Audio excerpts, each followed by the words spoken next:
अस्सलाम वालेकुम। वीडियो को पसंद आने पर चैनल को सब्सक्राइब करना ना भूलें, शुक्रिया।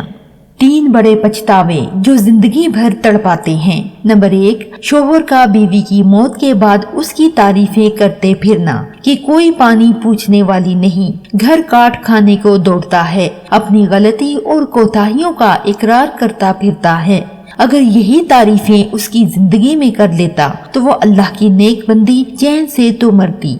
नंबर 2, बीवी शोहर की मौत के बाद उसकी जितनी तारीफें कर करके रोती है, अगर यही तारीफें उसकी जिंदगी में कर लेती तो उसका घर जन्नत की तरह होता और उसका शोहर उसे दुआएं देके और सुकून से मरता।